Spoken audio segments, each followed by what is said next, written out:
Swayam Prabha. Digital India. Educated India.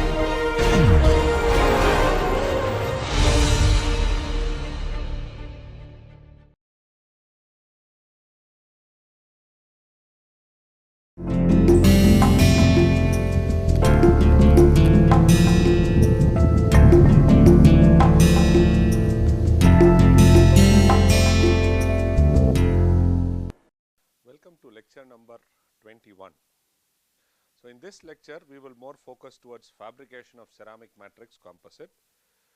Before getting into the different processes, let me once again reiterate the different toughening mechanisms which are playing a very predominant role in ceramic matrix composite. So as I told you in the last class, ceramic matrix composite is more focused towards enhancing the toughness and as well as enhancing their high temperature behavior. So for this we always go for ceramic matrix composite, though the quantum wise polymeric matrix composite still dictates, but the amount of ceramic matrix composite which are getting fabricated for various applications in aerospace and automobile where high temperature is involved, so they have started moving towards ceramic matrix composite. In ceramic matrix composite, the important thing is the toughening mechanism. So there are different types of toughening mechanism which we saw last class. So let me write to you in detail. So this is one is crack bridging. This is one type of toughening mechanism. The next mechanism is fiber pull out.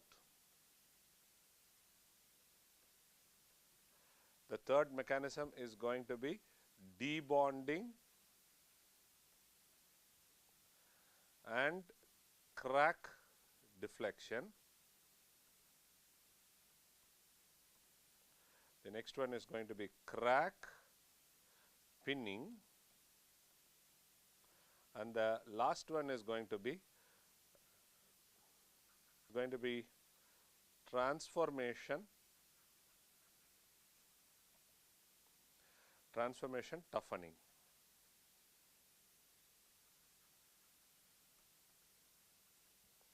So these are the 5 predominant toughening mechanisms which are involved in ceramic matrix composites.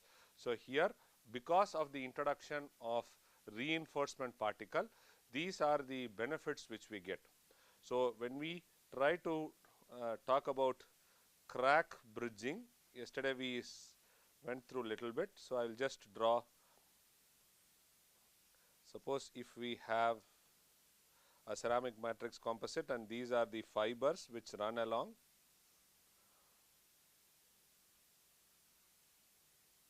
So the fibers run along. So here are the cracks which are getting bridged by the, or these reinforcing fiber tries to hold back these two parts together, and this is called as crack bridging.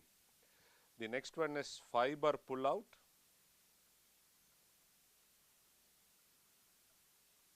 So fiber pull out is almost where in which you have these fibers which are involved.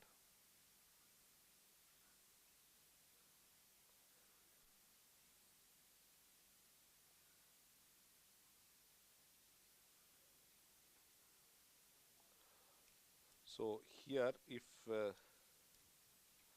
we are trying to have a crack which grows like this. So here you see the fibers are getting pull out, and then the toughening mechanism happens so that the cracks don't go fast. So you get the toughening mechanism. The next one which we have already seen is debonding and crack deflection. I made several figures in the last class. The SEM figure, what we were discussing is on debonding and crack deflection. Crack pinning is the other one. Crack pinning is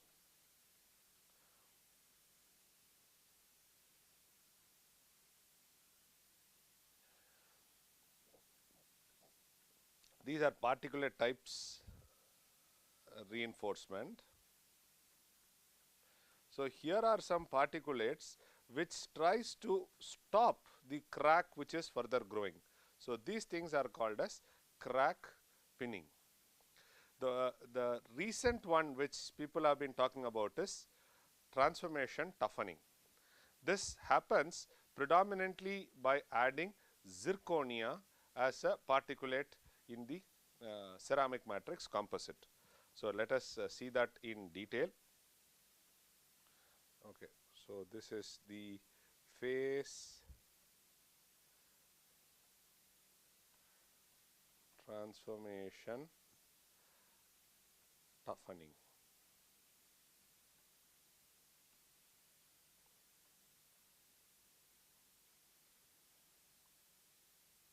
This happens by adding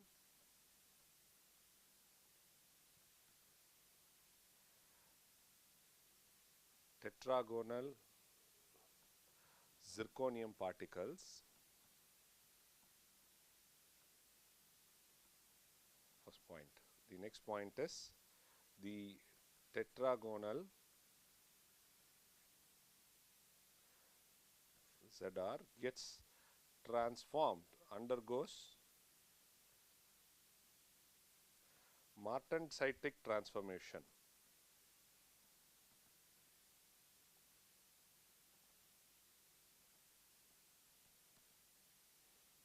Martensitic transformation to what? To monoclinical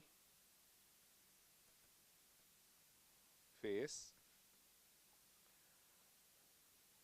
This transformation which happens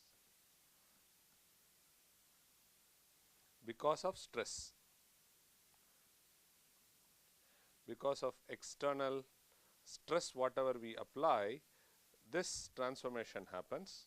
And so because of this transformation there is a volume expansion, and this volume expansion leads to crack arresting.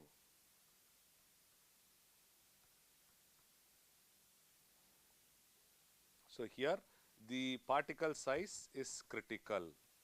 So that means to say you are supposed that it does not happen in all zirconium size particles. Lesser than a critical size only this happens. So if you look at the schematic diagram,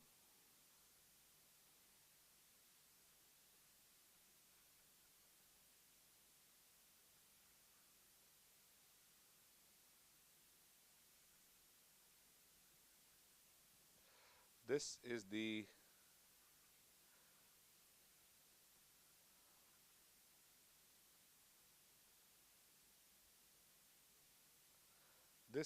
tetragonal zirconia getting changed in the volume, and you can see these are the monolithic zirconia particles which are present in the ceramic matrix.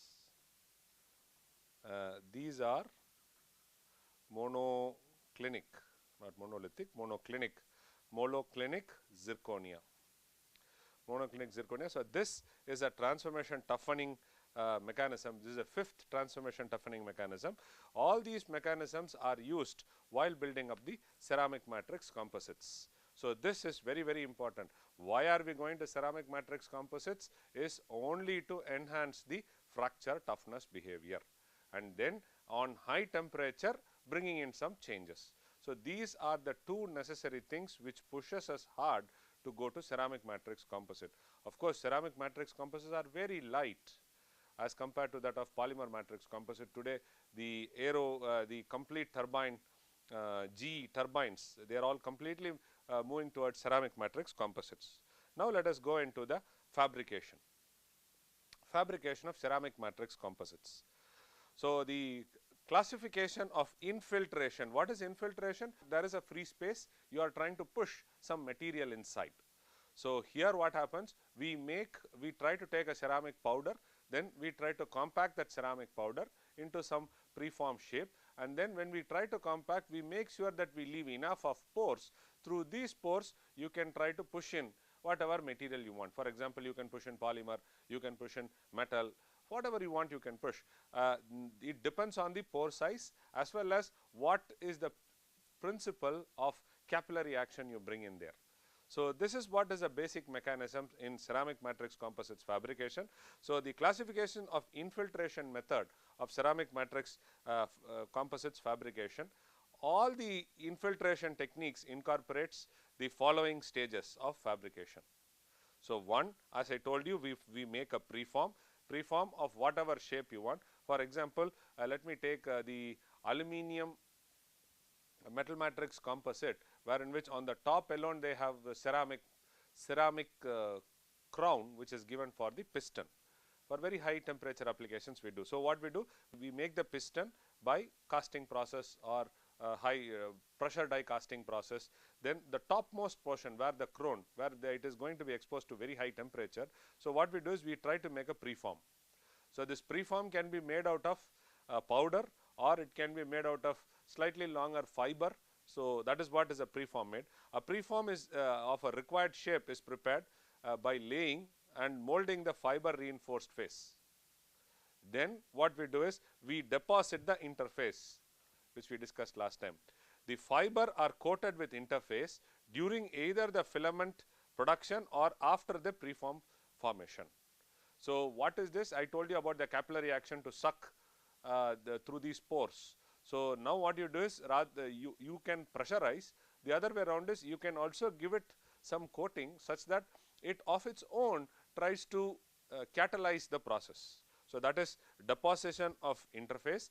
Then third thing is infiltration. Infiltration is a process which I was talking to you about. The fibrous preform is infiltrated with a pre-ceramic fluid. So if it is metal, you take it to a liquid state. Ceramic, if you want to take it to a liquid state, what do? We try to mix the ceramic and form a slurry. In a slurry, what we do is we try to mix it with a polymer substance, plus we also try to mix it up with water or alcohol. So what happens during infiltration process, we try to push the infiltrant inside, and the water can be evaporated and the polymer also can be burnt.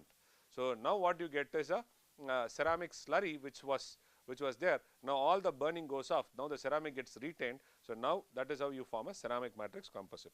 So when the ceramic stays there, the ceramic can form a reaction, or it can exist on the state. Generally what happens is it forms a small reaction there to get a very good adhering between the matrix and the reinforcement. The fluid containing either ceramic matrix particles, that is a slurry, or any other substance is mixed, which is then converted into ceramic as a result of the chemical reaction. Okay. And finally what you get is still green. So you want to increase the hardness. So we always go for a thermal processing. So the thermal processing is done. The ceramic matrix forms in the space between the fiber when the pre-ceramic fluid incorporated into the reinforcing structure is heated. So once it is heated, this ceramic retains there, it forms a very good interface, and that is how you make a ceramic matrix composite.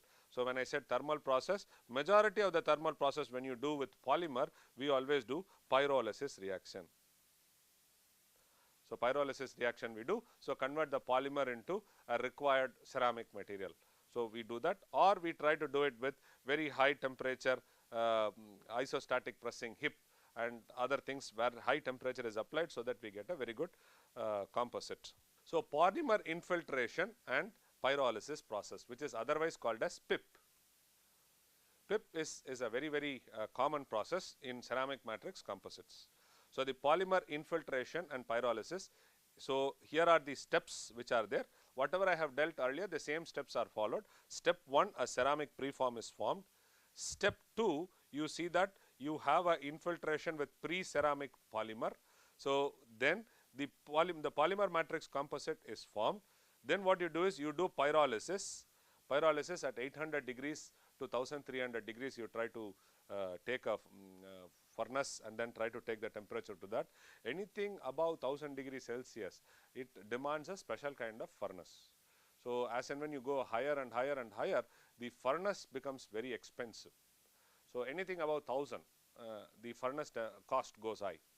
So 1300 degrees you try to maintain, and then what happens, all the polymer whatever is there is converted into ceramic matrix composites. Okay, whatever you get here need not be very perfect. So what you do is you repeat this process 3-4 times, n times. So here I have said 4 to 10 times. if you want to have really a very good ceramic components, ceramic matrix composite, so people have done even 100 times to get a very good output. So if you look at the plan view, you see the preform is there, then infiltration polymer is done. So then what happens is this polymer matrix composite, so they are formed, and then these the burning happens because of pyrolysis, and what you get this. So polycarbosilane is converted into SiC, okay, the polymer whatever was there. So this process is called as PIP. So if you go back to the previous slide, I said the deposition interface and then interface. So the deposition interface is some coating which is given, and infiltration. Infiltration, it has to be a liquid which flows through. So we always try to mix this ceramic or take a polymer and convert it into a ceramic by pyrolysis process. So PIP is the method of fabrication of ceramic matrix composite comprising an infiltration of a low viscous polymer into the reinforcing ceramic structure, which is a fabric, followed by pyrolysis. Pyrolysis is heating the polymer precursor in the absence of oxygen. That is important. If you do with any other gas, you will not be able to land up with a ceramic matrix composite. So pyrolysis means heating it in the absence of oxygen. So what do we get? We get a ceramic matrix composite. So this process is PIP process, wherein which polymer used. So the polycarbosilane is converted into SiC, and please keep that in mind. This step is also very important. If you don't repeat the re-infiltration, then you will not be able to get the required output. Then you will have a lot of pores. So what is the major advantage? Fiber damage is prevented due to the process at a relatively low temperature. Good control of the matrix composition and the microstructure can be got. The reinforcing phase of different types, particulate and fibers, may be used. Particulate, when I say, means you make a green, you put it in a die and try to make it. Then the net shaping is done. So it leads to near net shaping. So people call this as a green manufacturing process, wherein which you get the output to the required shape, dimensional, and the strength properties in one shot. The matrix of various composition is silicon carbide, silicon nitride, and silicon can be done by changing the polymer matrix depending upon your requirement. No residual silicon is present in the matrix after conversion. The disadvantage is it is relatively time consuming process. Why? Because you have to do multiple re-infiltration. And the second thing is, as we have already discussed, non-destructive testing of composites, since we have multiple phase, it is also very difficult to find out whether we are getting 100% consolidation by this infiltration process. There is a residual porosity decreasing the mechanical property, because if you are not pretty sure, you stop the multiple infiltration after 6 times or 8 times. So then you might lead to pores. This will lead to lower mechanical properties, and it is relatively expensive because pyrolysis furnace are always expensive. The next process of discussion is going to be chemical vapor deposition. So in this process, the ceramic matrix composite is fabricated with reactant gas.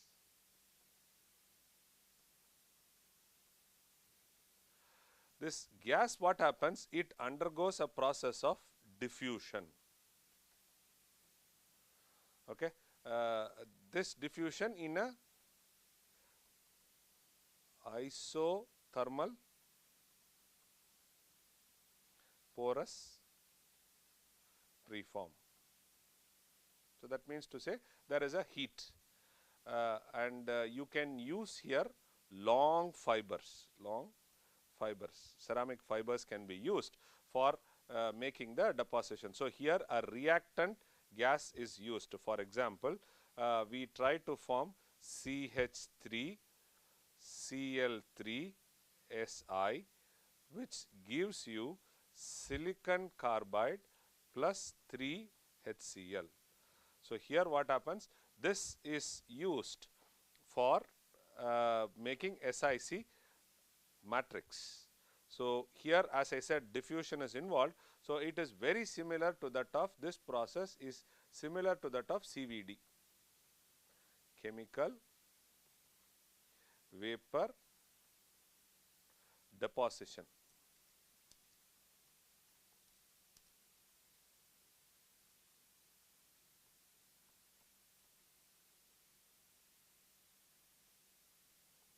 This process is very similar to that of chemical vapor deposition, in which there is a gas, reactant gas, which gets deposited onto the substrate to give a coating in chemical vapor deposition. Here it is pushed into a preform ceramics, whatever is there. So this one I will write the name, it is methyl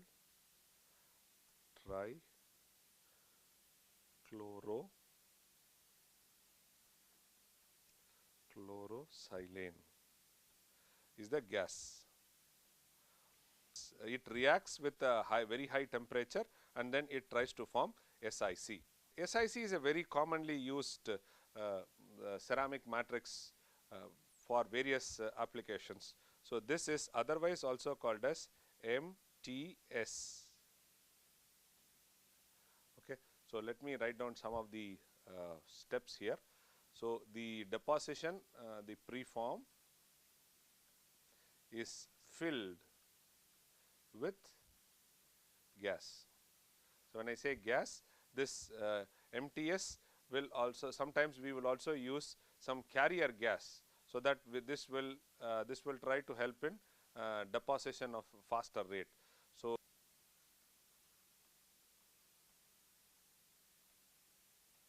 the vapor reagent is generally supplied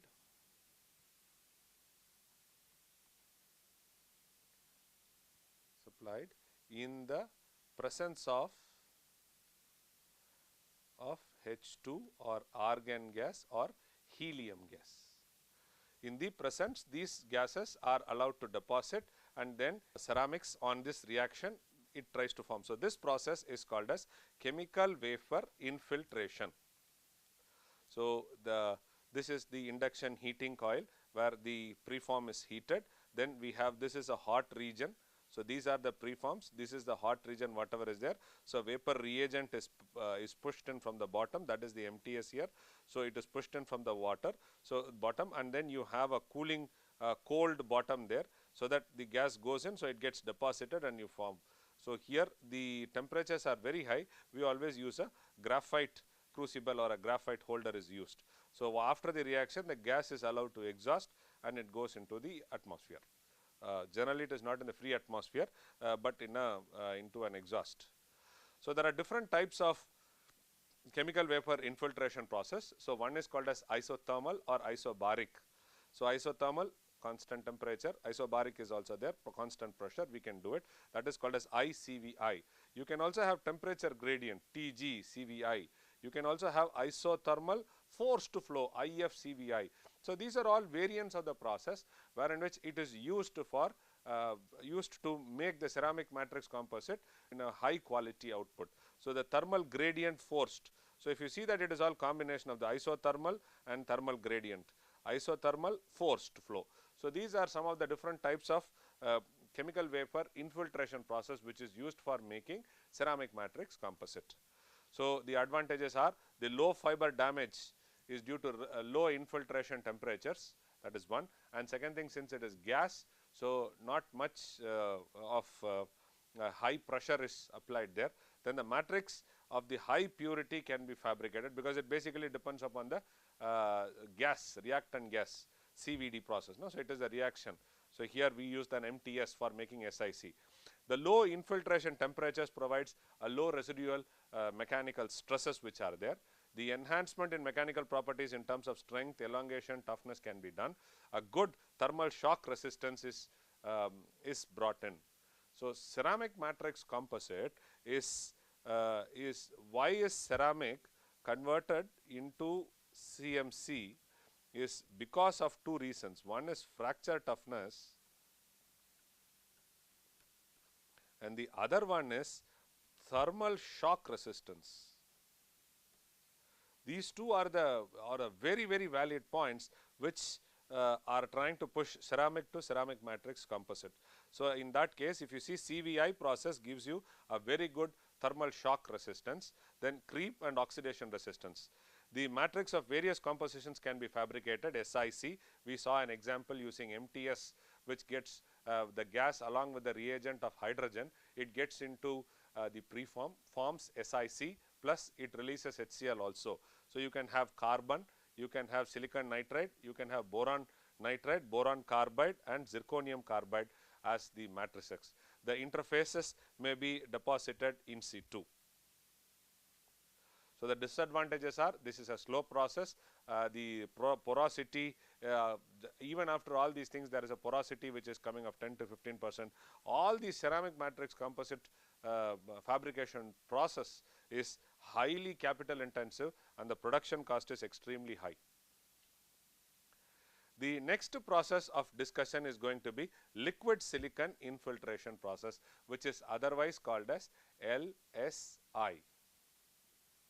Liquid silicon infiltration process is a type of reactive melt infiltration RMI technique in which the ceramic matrix form as a result of a chemical interaction between the liquid metal infiltrate into a porous reinforced preform and the substance surrounding the melt. So what we are trying to do is we are trying to take already have a preform which is made out of ceramic, and then we try to react with the preform with the matrix which is in liquid, right, and then it tries to form this composite, ceramic matrix composite. For example, in LSI infiltration is used in fabrication of SiC matrix composite. The process involves an infiltration of carbon microporous preform into the with a melt silicon at a temperature exceeding its melting point of 1414 degrees Celsius. So this is what it is.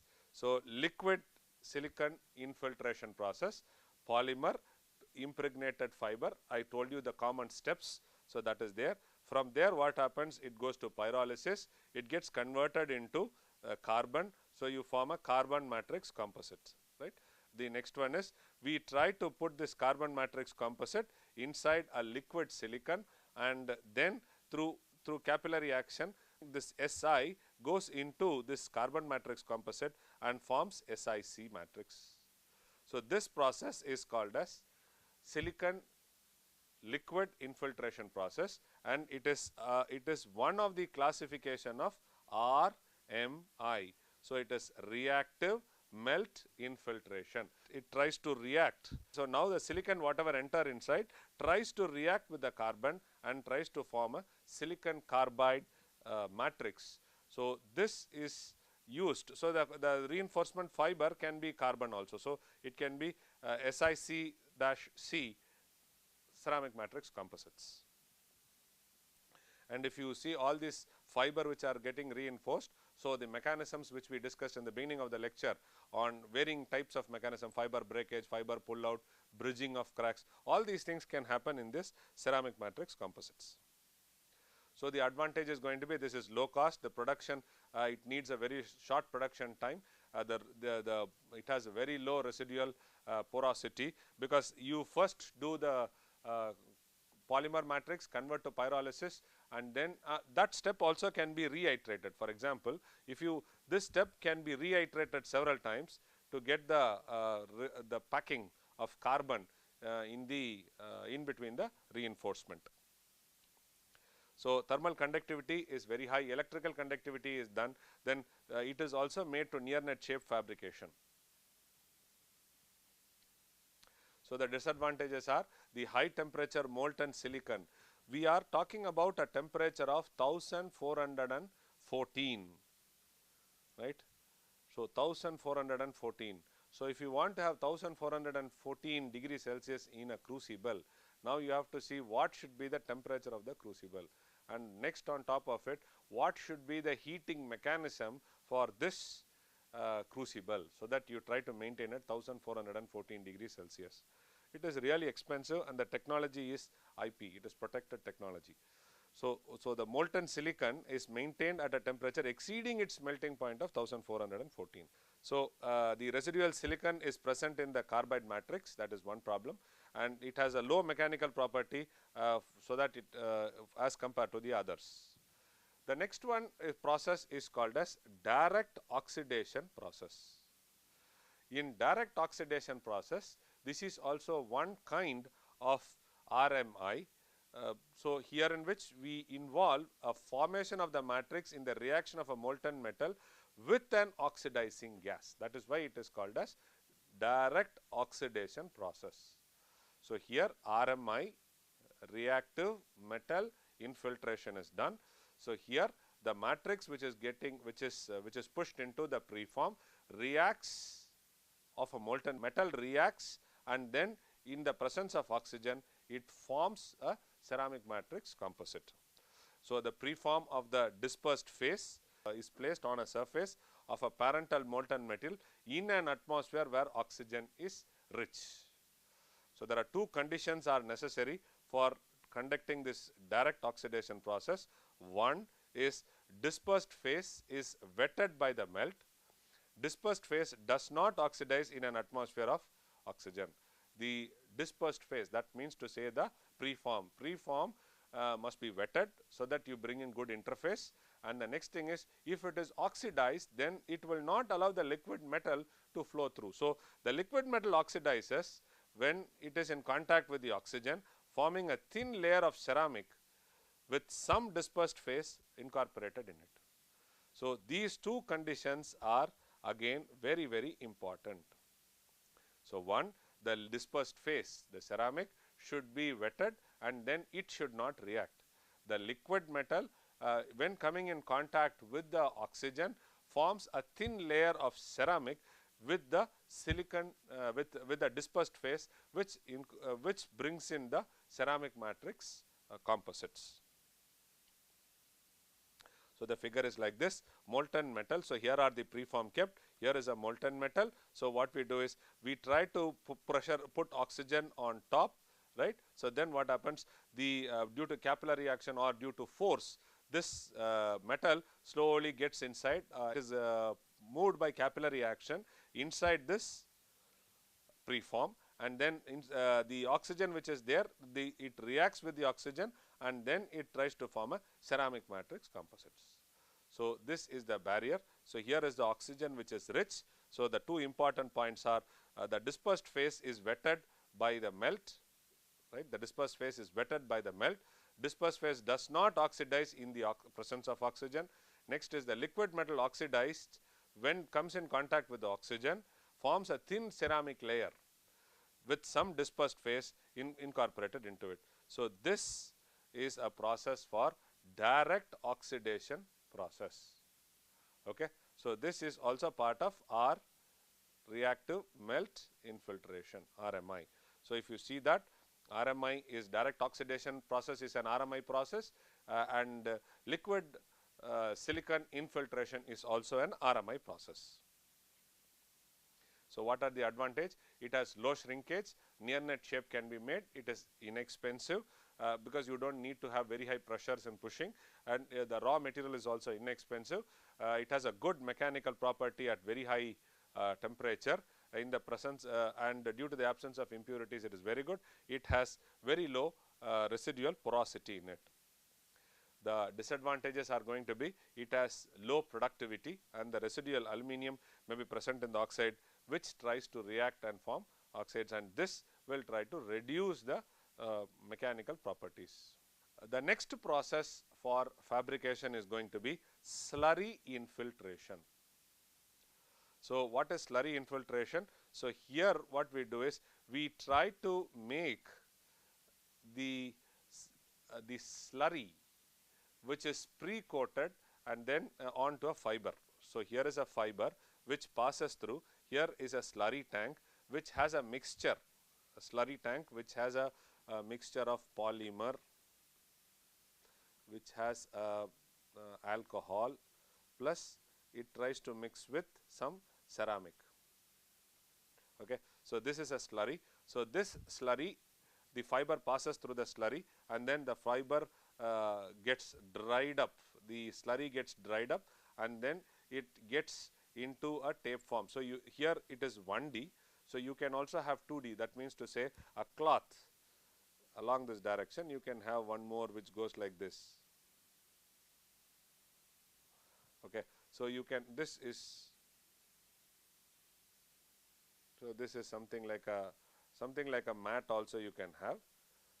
So this passes through, and then it goes through the die. So in this die, what happens is consolidation happens. Consolidation means the slurry and the fiber, they get properly wet, and the excess slurry is removed, and then what we do is we try to make it into a tape. Okay, this tape is now cut in depending upon the orientation, like polymer matrix composite, it is cut, and then they are stacked on one above each other, and then they are pressed in a compression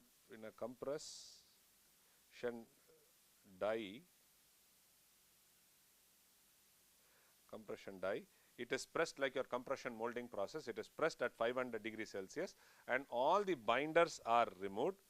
Okay, once it is all removed, so then what do? Is we try to take the preform, put it in a hot press at 800 to 925 degrees C, and then what happens, it tries, now whatever is there, then this one whatever we get is a glass composite which we get, and this is called as a slurry infiltration method. So through this what we get is we get a ceramic matrix composite.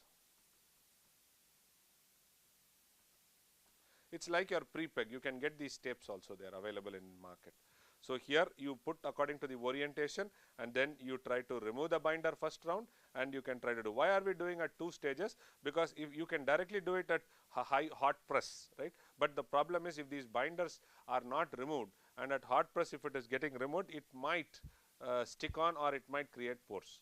So that is why we do step by step removal. So binder is removed in the first, the gases can go away, all the polymers can go away, water can go away, or whatever, alcohol. Alcohol, it's not aluminium, it is alcohol. The alcohol can go off, and then the ceramic is residue there, and now you press it, so all the small pores are removed, so you get a clear composite ceramic matrix composite. So the slurry infiltration can be you can use, these are the fabrics for fabrication of ceramic and ceramic glass and glass matrix. Alumina can be thought of, silica can be thought of, glass, mullite, which is a form of a glass, then SiC, and then you can also have silicon nitride. Silicon nitride is also used in the slurry so that we can make the composites. So the slurry infiltration process, it has an advantage of low porosity, and it has a good mechanical properties can be achieved because of this. The disadvantages are the reinforcing fiber may be damaged because we are applying very high pressure, and at 2 stages. Then the hot press generates relatively needs a relatively high cost equipment, and they are used for making very simple and small parts using this process. So the other process, which is called as selective laser sintering process, this is part of rapid prototyping.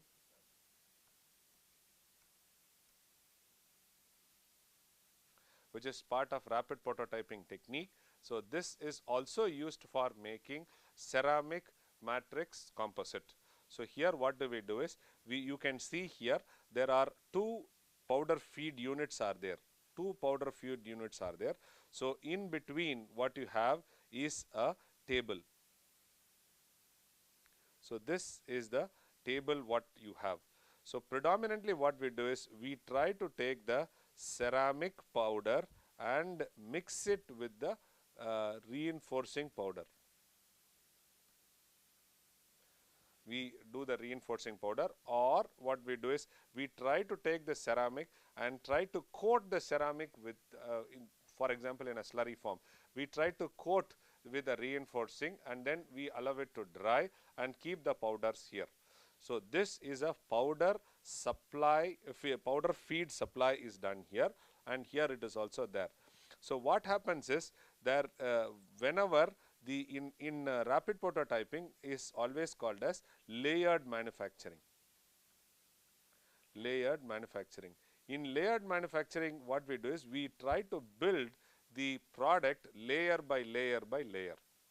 So layer mean it one layer. So suppose you have a cup.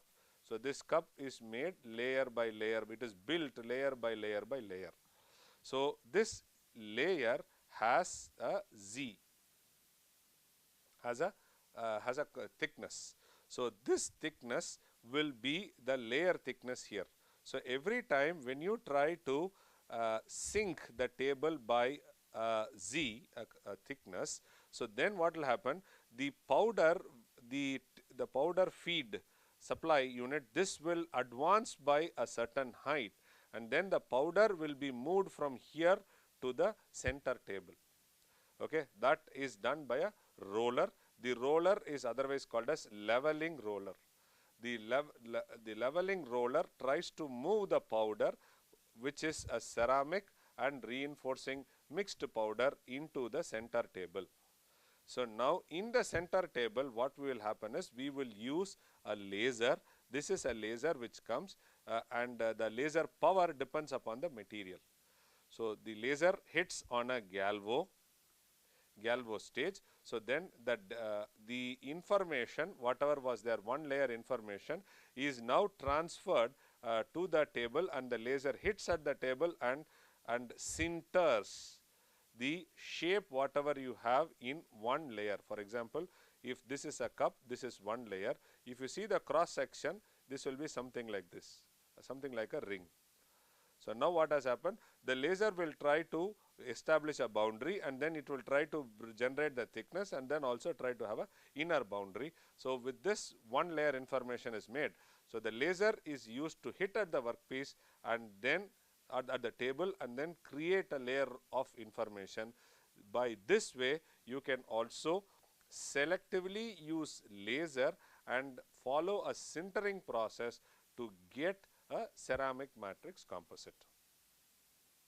Okay. So selective laser sintering is a new process which has come into existence, and people find lot of application here. We directly, since we directly make it from a CAD. So in selective laser sintering, in rapid prototyping, the steps involved are: first we make a CAD model. From a CAD model, we try to take an STL file to layer information, layer information to machine to post processing if anything is required, and then we get the output. So since it follows this, so any product which you want to make it into ceramic matrix composite, so we draw the drawing, we give the figure, convert it into some other STL and other formats, and then bring that layer by layer information. Moment we have this layer by layer information, then I have explained to you how does this work. So layer by layer information, a laser hits at one layer and tries to sinter selectively whichever places he wants to have a material. He just burns that and tries to do a sintering process, gets one layer of information. Now this is fed to a machine. In this machine you have a laser to do it. So this process is used for making near net shape manufacturing. So instead of this ceramic powder, you can also use metal powder, you can also use polymer powder to get the required output. So here, if in case you want to generate a porous structure, a preform can be fabricated through this process, so that you can try to use any of the previously discussed process wherein which you infiltrate a slurry or you infiltrate a polymer to get a required ceramic matrix. So the matrix used for different processing route are, for example, chemical vapor deposition, CVI. We use matrix of carbides, nitrides, nitrocarbon, oxides and borides. So these are some of the matrices used. So viscous 2D form, that is that hot pressing and other things. We use glasses, ceramics and glasses mixed we use. Sol gel process we have not discussed. So, sol gel process we will avoid because it is not very popular. So, sol gel process we use oxidized. So, then polymer precursor route which we have seen for SiC, so this is silicon nitride, silicon carbonitride, this is what it is. Then liquid metal infiltration Si to SiC, then gas metal reaction, this is nothing but CVI which we have oxides. Then solid state hot pressing we can get SiC, silicon nitride. Pre-peg curing and polymer and pyrolysis process we can have SiC and silicon nitride. Hot pressing we can have oxides. So, these are the different processing routes and these are the different matrices which we can try to get the output. Sol gel route which is not very popular, so I am not covering it in this lecture. So, here are some of the ceramic matrix composite flame tubes which are made. So, you can see here this is oxygen ceramic matrix composite flame tube under operation. So, this is metallic flame tubes. These are metallic flame tubes after 1000 hours of operation, metallic, right. And this is oxygen ceramic matrix composite flame tube after 20,000 hours. You can see this high temperature whatever was undergoing here. We have used the same, this is the processing under operation. So, when you use metal, what happens after 10,000 hours? When you use ceramic after 20,000 hours also, we do not see any change in the shape. So, this is the beauty of ceramic matrix composites. With this, we will come to an end to ceramic matrix composite processing. We will see in the next lecture about nano composites, how are polymer nano composites fabricated. Thank you.